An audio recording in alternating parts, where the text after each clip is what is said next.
Hello, hello, here we go. It's the Copite Podcast.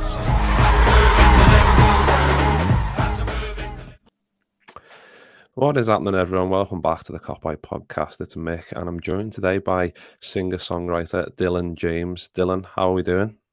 Yeah, good. Sunday, chilling. Looking forward to the World Cup. So yeah, all good. Yeah, I mean, we'll get on to the reason that you're on the pod today for the new single and stuff, which I've just been saying to you before we start recording. It's been in my head for the past 2 days. I can't get it out. It's just rattling around in there, just on repeat. But you're a big Liverpool fan as well. So how did that all come about? Because are you based in London? Is it? Yeah. Well, I'm from Bristol originally, so Yeah. I sort of watched Liverpool do well in the old days when I grew up, and yeah, I think I spent a lot of time watching Bristol City, but Liverpool was always the team which I just to watch Rushy and Dalglish and Gerrard and just some great players, and I just became a bit of an obsessed Liverpool fan really. So not quite got the accent, but I'm always there watching the boys. Yeah, I mean, what have you made of this season? It's been a bit of a crazy one, to say the least. I think it's tough. Obviously, there's been a few injuries, but it's I think when we've kind of really done so well over the last few years, and you're testing Man City to literally the wire every time. I think a couple of injuries, tired legs. Our squad's not as big as City's. I think there's a bit of change as well. I think Mane was a massive player for us, and he used to press so much, and I think a lot of the defence came from Mane. And when you got Hendo, getting on a little bit, you got Milner obviously still hanging in there. Yeah. We do need some fresh blood, and I think we just haven't got that. There's a lot of youth coming through, like Harvey Elliott and good players like that. But I think you need that pressing game, and if he's going to play that kind of style, it's knackering for them, I think. And it's also you're going to get injured playing that way. Without a big squad, and it's not just about a good team now. You've got the squad. Yeah, and like Mane is, like you said, a massive miss, but Darwin Nunes has came in and been a bit chaotic, but scored loads of goals as well. What have you made of his Liverpool career so far? Well, when we first signed him, I didn't know a huge amount about him actually, but I did obviously probably like every other Liverpool fan. You look at him on YouTube and see what's going on, but he's raw, isn't he? Let's face it. He's when he can score from anywhere really. And I think it's just going to take a bit. He's a different player, Mane. Do you know what I mean? He's that proper number 9 striker, isn't he? That big striker. So I think he's going to do brilliant. I think he will be a proper. He reminds me a little bit of Torres, a little bit that sort of kind of player. But I think he'll do really well. And it's just you have to build around that, attacking around him, probably more around Salah than. Do you know what I mean? Because he's younger, and I think we'll do really well with him. Yeah, I can't wait to see. Obviously, going to talk about the World Cup a little bit, and he'll feature quite heavily for Uruguay up top with our old man Luis Suarez as well. So that's going to be. I just think that's going to be hilarious. Just to see, I can't wait to watch Uruguay. To be honest, just to see. Well, they're both, aren't they? Let's face it. So yeah, they're both absolutely mental. So it's going to be an interesting game whenever Uruguay play. But yeah, let's talk about the single then. So it's called Boyz. It came out a couple of weeks ago. How's it gone down since it was released? It's gone mad, to be honest, Stu. I mean, we're on obviously things like this, and there's lots of other World Cup things I've done. I think there's another football podcast they want me to get involved in. So, the song was obviously written about. Well, I'll just tell you what the song was about, and it's kind of the kids in the backyard, really. So being dreamers. I mean, I've got 2 boys. I think they were 5 and 7 at the time. Pint-sized goal in the back garden. 7-year-old trying to blast it into the little one from about 10 yards. So I just came up with the line: "You can be a hero in your own backyard. You can score from 40 yards." Do you know what I mean? Because that's what they're dreaming about doing. They can't kick the ball from 40 yards, but they can certainly kick it from 10. And they're trying to recreate that famous goal, whether it be a Gerrard against West Ham, remember the FA Cup final, that beautiful one. I think I recreated that a few times myself. But it's trying to be that Gascoigne in the FA Cup final, I think against Arsenal, Spurs, top corner. Whether it be Salah, the Bobo Firmino fake pass, whatever it might be, they're all trying to recreate that. And I think with the World Cup, there's always a goal or always a moment which defines a game. And I think you can relate to that song globally. I mean, when we look at the Spotify plays now or YouTube, you know, UK is sort of up there, but you're looking at Mexico and Brazil, I think now are the top 2 and 3, and probably a lot to do with the football. And if you look at the video, it's all kids without their shoes and socks on, playing football. I went to Bali recently, and you know, everything's about a backyard in Bali. They cook everything, they make everything, but they put the bamboo sticks as goalposts. So that's their field, and you see them all playing, and they're all trying to be football dreamers. So that's kind of what the song's about. It's simple, but it kind of works. Yeah. No, it's like I said, it's been in my head the last couple of days. So if you do want to check it out, I'll put all the links and stuff in the description of the video, and we'll put it on the end of. We can't obviously put it on YouTube because of copyright and stuff, but we'll put it on the so if you listen on Spotify or Apple or whatever, you'll at the end of the video stick around because you'll be able to hear it, and then if you want to go and check it out more and just get it on repeat and help Dylan out, then you can do that via Spotify and the links and stuff. Let's make it a sweet line of the World Cup.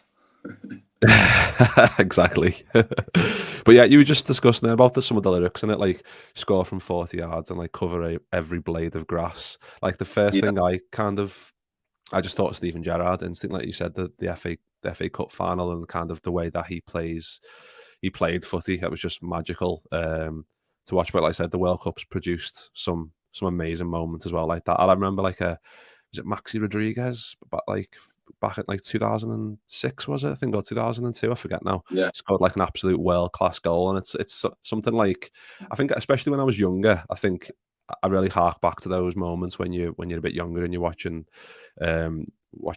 any team really, and you're watching like the global stars on like a global stage. It is really magical sometimes, isn't it?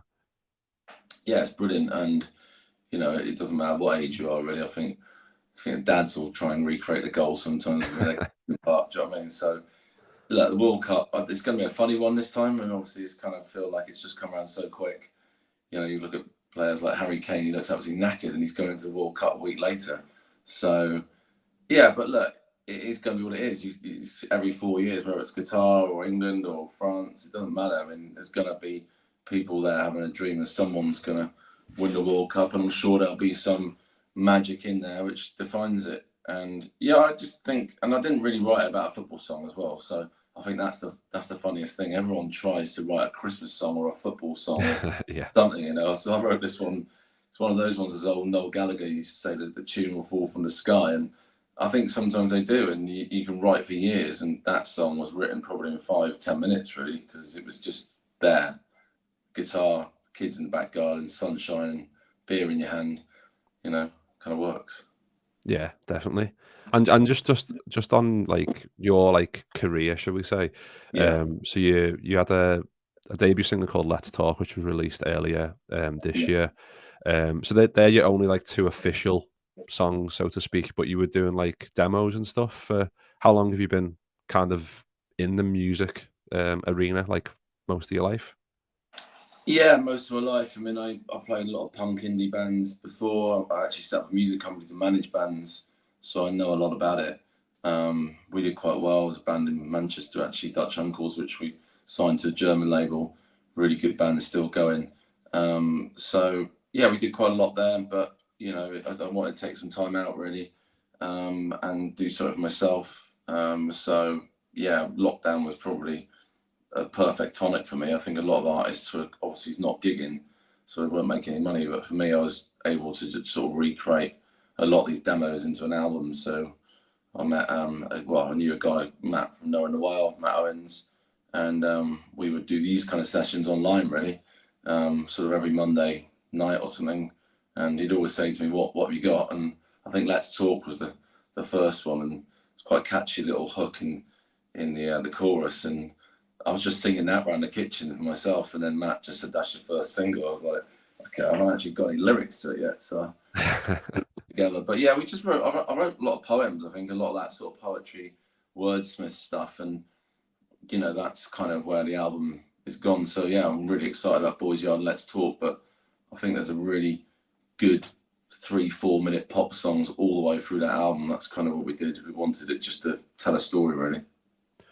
Yeah, and then it's just on the album as well as that's coming out. Is it next year sometime? Called Expected to Fly. So when's that expected to come out? Pardon the pun. It should be out about March, April time. That's the plan, really. So don't want to leave it too long, but it's that's when it'll be out. So we're already writing actually for album 2 already. So that's really exciting. So there's a lot coming through. Be a lot of good music coming. Nice. And I was just gonna, so like you mentioned like lockdown. So the songs that are gonna be in this album, would you have wrote those in lockdown, or is this like new material that you've wrote recently, or is it an amalgamation of kind of everything really? You mean the album or? Yeah, the album that's coming out. The album was written lockdown. Yeah. And we recorded it just after when we could actually get into a studio. So yeah, it was kind of period of my life, I guess. It was not great period. So, sometimes a lot of good songs come from that stuff you got to deal with. So, but yeah, it's all hopeful music as well. I always write big melodies, and I'm obviously a Liverpool fan, but at the time I wanted to be from Manchester with the Stone Roses and Ian Brown and the Charlatans and bands, the Lars Liverpool band, great band as well. So, but yeah, there's a lot of that sort of indie thing in there, but it's quite folky as well. It's got that Bob Dylan sort of kind of vibe about it as well. Grew up with listening to my old man play Bob Dylan and my mum a lot, and his name's Bob, and I'm Dylan. Oh. So even better then. Yeah. No, that sounds, I can't wait for that. Then that sounds, it'll be like something that's really up my street, and hopefully it will be for a lot of people that are watching or listening. But yeah, Dylan, I think we'll leave it there. Then I really appreciate you taking the time to jump on. If you want to listen to the tune, it'll just be after this when we finish recording in a second, just on audio, so not on YouTube. So sorry about that. But yeah, I appreciate you jumping on, Dylan. And yeah, up the Reds, and we'll see you all very soon. Up the Reds.